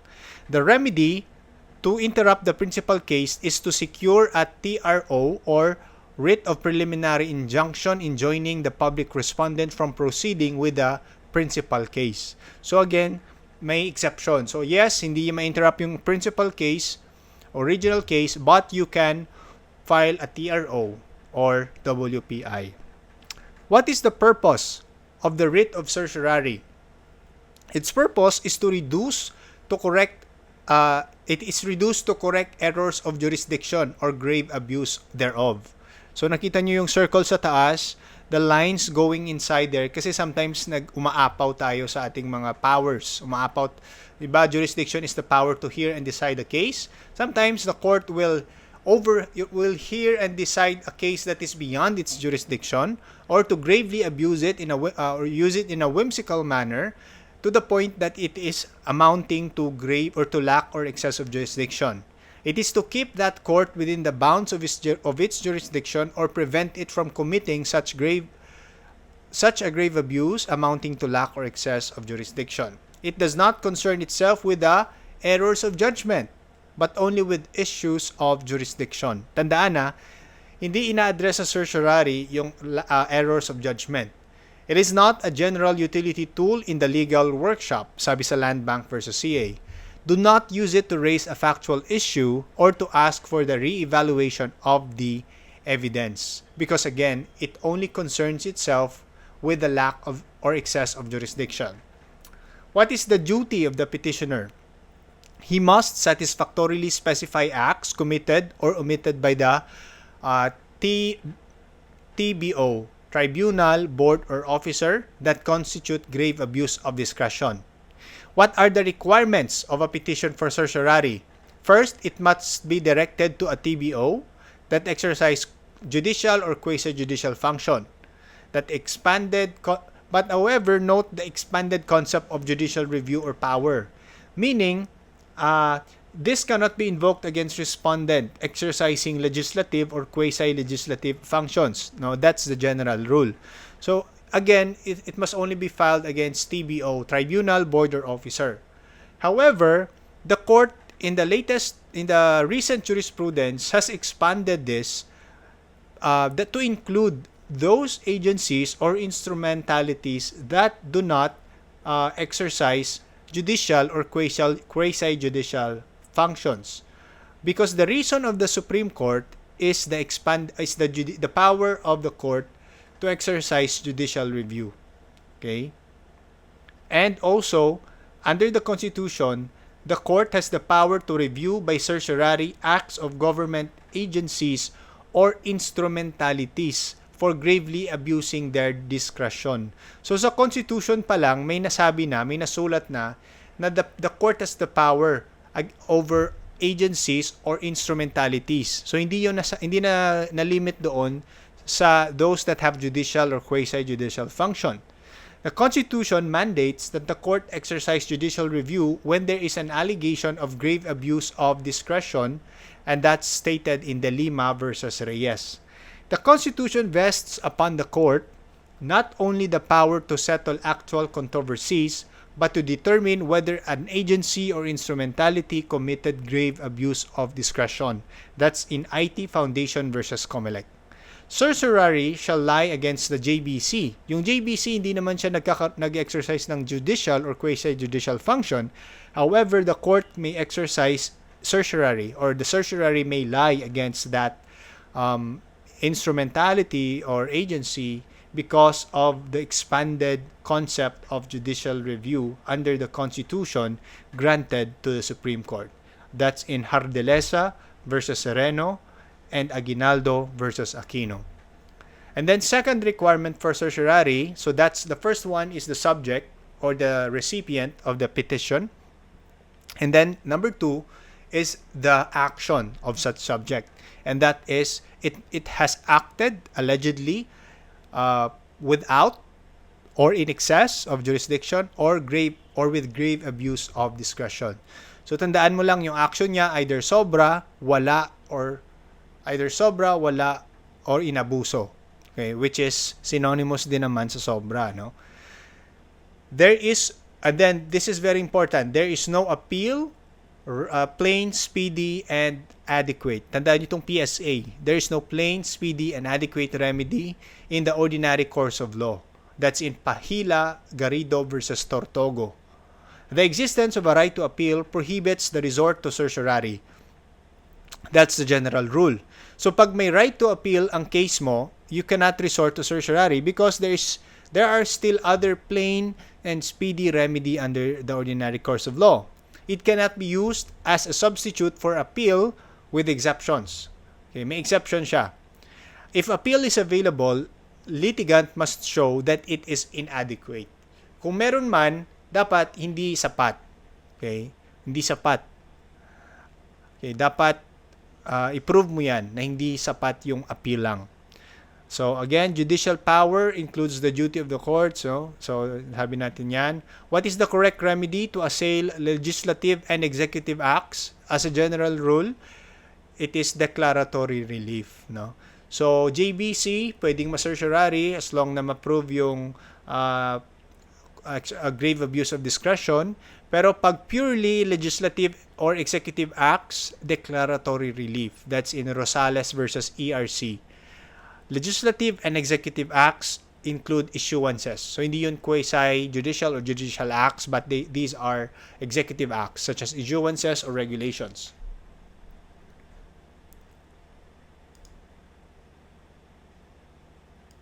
So, furthermore, what are the distinctions of the following? Ano ba yung without jurisdiction? Pag sinabing without jurisdiction, absolute lack of authority. For example, yung DANR ay nag-issue ng order that is totally alien to its functions and authority. Let's say DNR involve itself with public highways, or let's say, well, the totally one is drugs, no, which is under PIDEA, for example. So that's totally without jurisdiction. And then in excess of jurisdiction, it transcends its power without statutory authority. So yung keyword dito is statutory authority, not transcends. So kasi it's the law that defines the authority of an agency, not any other else. So pag walang statutory support yan, walang law na nagsasabi niyan, it exceeded. It is ripe for petition to be a subject of certiorari. Or grave abuse of discretion naman, capricious or whimsical exercise of judgment, equivalent to 1 or 2 above. So pag inabuso mo ang isang kapangyarihan, it may either result to wala kang kapangyarihan sa ganyan or sumobra lang. Pwedeng meron naman pero sumobra, pero meron namang in-exercise mo pero wala ka talagang power. It is an exercise of power in an arbitrary and despotic manner. Okay, by reason of passion, prejudice, personal hostility. So yung ibig sabihin ng grave abuse is that, no, arbitrary. And tingnan natin para mas maintindihan natin.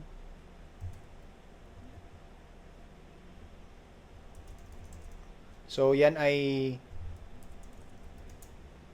despotico, ano ba sa Tagalog? Makahari, no? Despotico, whimsical, kakaiba, capriccioso, no? Capriccioso. So capricciosong paggawa ng paghukom. Okay? Capriccioso, ano pa ba? Sumpungin. Grabing word. Sumpungin na sumpungin gawain. So that will be subject to certiorari. So patent that it evades the positive duty to perform the duty contemplated by law. So example of grave abuse, when the NLRC issued orders not supported by substantial evidence. Okay? So, let's compare din, kasi common din na question to, Rule 65 certiorari versus Rule 45 certiorari. As to nature, Rule 65 is an original and independent action, while Rule 45 certiorari is a mode of appeal. Rule 65 certiorari is correctable by appeal, not by another certiorari, while Rule 45 certiorari is correctable by another appeal. Okay? Appellate court in the Rule 65 reviews errors of jurisdiction, while Rule 45 reviews the errors of judgment. Okay, that's the main difference. No? Errors of judgment versus errors of jurisdiction. And what are the exceptions to the rule that the existence of an appeal will prohibit certiorari? So let's say merong rule that are plain, speedy, adequate. So general rule hindi pwedeng mag-certiorari. Pero may exceptions. Pag ang public welfare na compromise or dictates it, broader interest of justice, okay, transcendental importance na always marinig natin sa consti, when the writs issued are null and void at its face, no? Maling-mali. So, and then urgent na dapat ma-declare yan na void, no? To prevent irreparable injury to a person. Okay, baka pag-appeal lang, huli ng lahat. Where the judge whimsically exercised his judgment. Okay, capriccio. There is danger of failure of justice. Certiorari, let's say, nasa lugar na may may baluarte ng makapangyarihang gahaman, no? Or powerful but despotic leader. So may danger of failure of justice. Appeal would be slow, inadequate, and insufficient. Paano pag sinabing adequate? If it will promptly relieve the petitioner from the injurious effects of judgment, order, or resolution. So, pag hindi yan ma-relieve yung petitioner, then that's inadequate. So, is there a need for the court to serve an order? Yes, because what? Certiorari is an independent and original action. Service of the order to the respondent or his voluntary submission is necessary for the court to acquire jurisdiction. So, it's worth noting that certiorari is one of the three ways to annul a final and executory judgment. So, akala mo final and executory na, wala ka ng pag-asa, no? Pag it is against your favor. But certiorari is one of the ways to annul it. Of course, syempre, pag may grounds ka. So, pag certiorari, you use it through you use certiorari in a direct attack against a judgment, right? But you can use collateral attack if it's void upon its face, if the judgment is void upon its face. Now, I will show later a chart, the difference between collateral and direct. But certiorari, pag void ito, when you just read upon its the judgment on its face, you don't need to go behind or to go to the legalities of the provisions, to research about the background, but on its face, it's already void. It could be the form, it could be the conclusion that is not related or that's not sound as to and it's not supported by the facts or by the law. So that's certiorari. You can resort to certiorari. That's in Makabingkil versus PHHC. Another way is direct action to annul and enjoin the enforcement of the judgment. Kasi final and executory. So yung itatapat mo sa final is to annul it, and sa executory, ina-execute na siya ng sheriff, for example, what you have to do is to enjoin the enforcement of the judgment. Petition to enjoin. So, annul and enjoin the enforcement of the judgment. This presupposes that the challenge judgment is not void, but it's irregular in form. The third one is petition for relief from judgment under Rule 38. Okay? Petition for relief, pag yung judgment is taken against you as the losing party, but it was obtained through four ways, or either of the four ways, which has the acronym of FAME, F-A-M-E, fraud, accident, mistake, or excusable negligence. So, of course, we know that the fraud, as we have said kanina, can be extrinsic fraud. These are what? Fraud means deceptive. Deceptive actions or fraudulent actions that will prevent the losing party to have presented his case freely and fairly. Now, that was stated in Philippine Tourism versus Philippine Gulf Development. So, it is an act of the prevailing party committed outside of the trial of the case that the unsuccessful party or the losing party was prevented from exhibiting fully his case. Okay? So, may fraud. So, you can use petition for relief. Accident naman, ang keyword sa accident is unexpected or unforeseen. It is an event that takes place without one's foresight or expectation. An event that proceeds from an unknown cause, okay, and therefore not expected. So, unexpected, ano kaya yan? That could be force majeure, etc., accident, no? Mistake is an error in action or a blunder. Coombs versus Santos. Excusable negligence, similar din siya sa accident, no? Kasi it's a neglect which is failure to take the proper steps at the proper time. So it's failure, negligence, but it's not a consequence of the party's carelessness. Okay? Carelessness nga siya, but hindi siya by the party. But it could be by the willful disregard of the court. Okay? I mean, it's not because of his carelessness, inattention, or willful disregard, but by some accident or reliance on his counsel or promises by the adverse party. So, tatlo yung possible cause. Accident, which is unexpected or unforeseen or an unknown cause. Second is by his counsel na talagang pariwara, ano? Or false promises or fraud by the adverse party. So that's excusable negligence. In those circumstances, you can file a petition for relief of judgment under Rule 38. And you can hopefully set aside the final and executory judgment, if not certiorari. Now, let's go to collateral versus direct inquiry or attack. You can usually hear it, but collateral attack, it is an attack made as an incident. The keyword is an incident in an action to obtain another relief. So, incidental lang siya, collateral lang siya. Hindi siya yung priority, no? Mahirap minsan pag hindi kayo yung priority, no? Anyway, pag direct attack, yan talaga yung priority. Yan talaga yung nililigawan mo as a petitioner. That's a direct attack or a direct inquiry. It's a main action or proceeding, no? So yan dapat. Huwag kang mag-settle na bare minimum ka lang, na joke lang, no? So when is it made? Collateral attack is an attempt to impeach the judgment by matters dehorse the record before a court in an action other than the one in which it was rendered.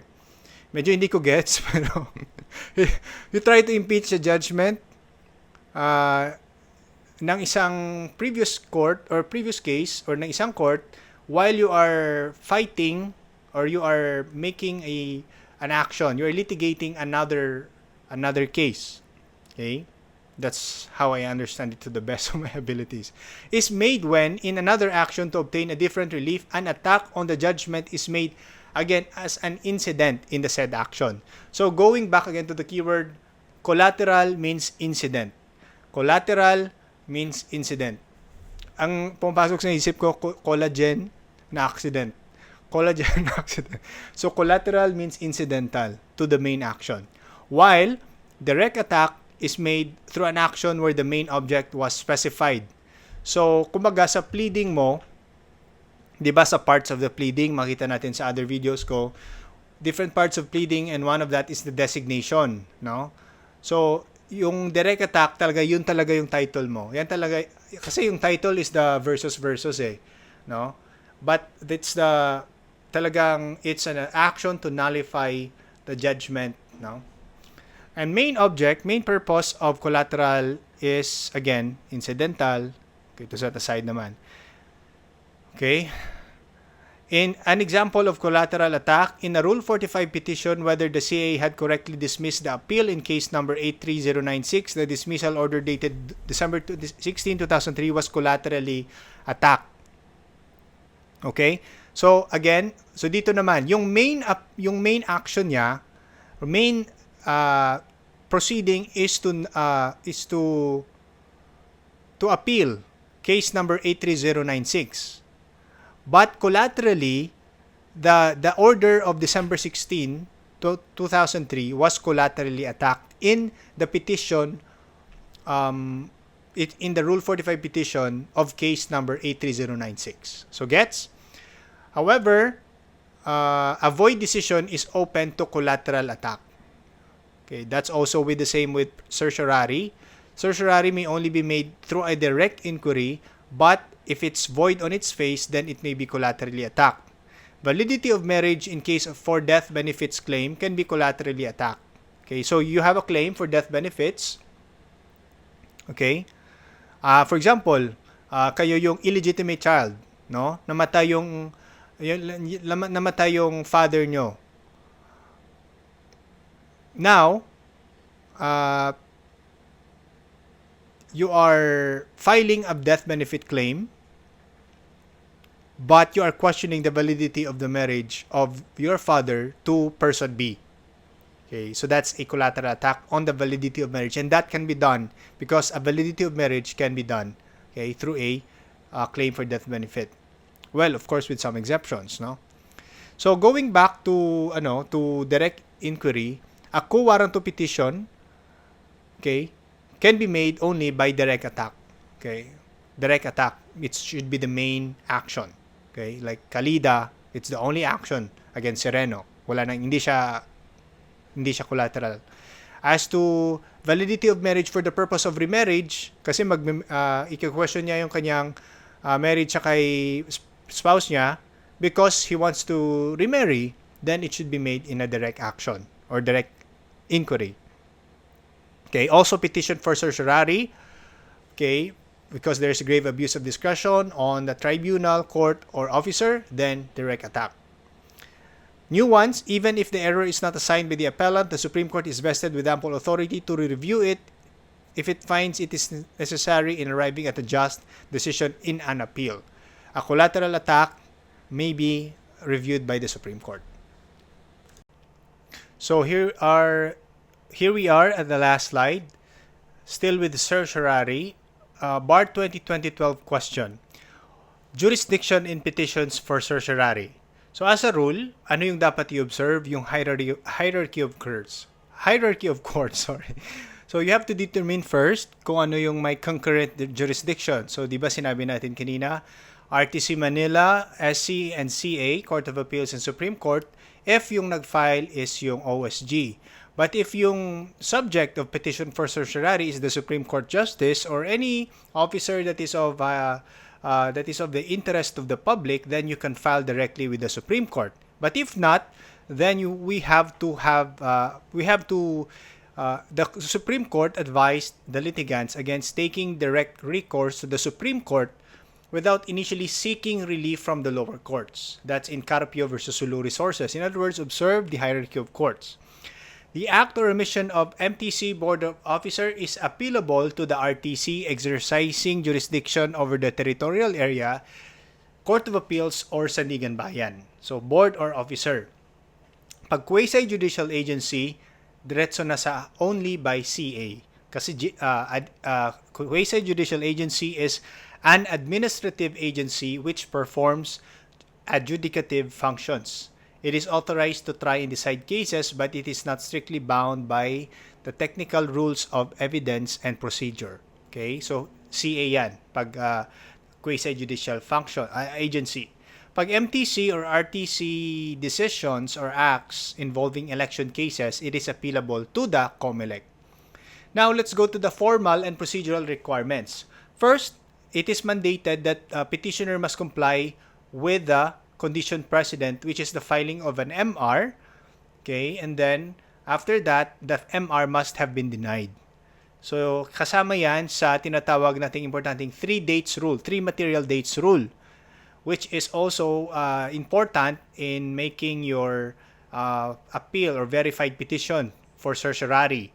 3 material dates rule. First is the date of receipt of the order of judgment, okay, or date of or the order of the resolution. Second is the date of filing of the motion for reconsideration. And the third one is the date of receipt of the order of the denial of the MR. So, to file that, it must be filed with a verified petition. In other words, there must be verification. Okay, remember the 3 elements. So, how many copies? 7 copies, and the original must be filed with the court or the Supreme Court or CA or RTC as the case may be. Filed not later than 60 days from the receipt of notice of judgment. Okay, but of course, consider the MR.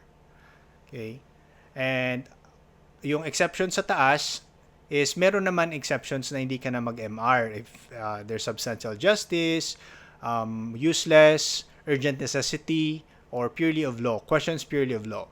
Second, hindi lang yung petition and then yung time, but must the names of all the petitioners, respondents, the matters involved, and the grounds relied upon. So, syempre, ikaw yung nagsulat, yung susulat, yung subject mo, yung names nila, and then yung grounds mo and the allegations, no? The grounds that you relied. Ano ba yung causes ano ba yung grounds mo where you can say that there's grave abuse of discretion or excess or lack thereof.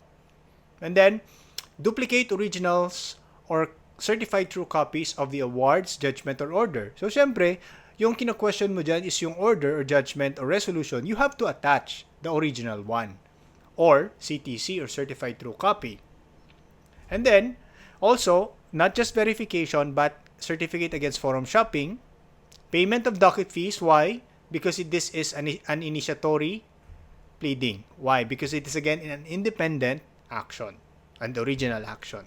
Then serve a copy to 3 persons: the adverse party, the court, and of course yourself. But two lang pala, sorry, 2. The other one is proof of service. Proof of service na sinend mo na sinerve mo yung copy na yan sa adverse party and give it to the court. Submit it to the court. Failure to do so is a ground for dismissal. Why? Always remember that petition for certiorari is only a privilege. It is a prerogative writ. It is never a right. Privilege, it is not something that you can demand and you can just merely invoke, but it is on the prerogative of the court whether to grant it or not. So, tandaan, pag wala kang right, mahirap, no? You have to be careful, no? So, pag wala kang right, yun, privilege lang yung binibigay sa'yo. So, hindi ka makakaimik, no? Kumbaga, you just have to hope that it will be granted for you. So that's the end. Thank you very much. Please subscribe to my channel. Follow me to IG with my handle dun sa start, no? Thank you very much. Please subscribe to my channel. Don't forget. Thank you very much. God bless. Bye-bye.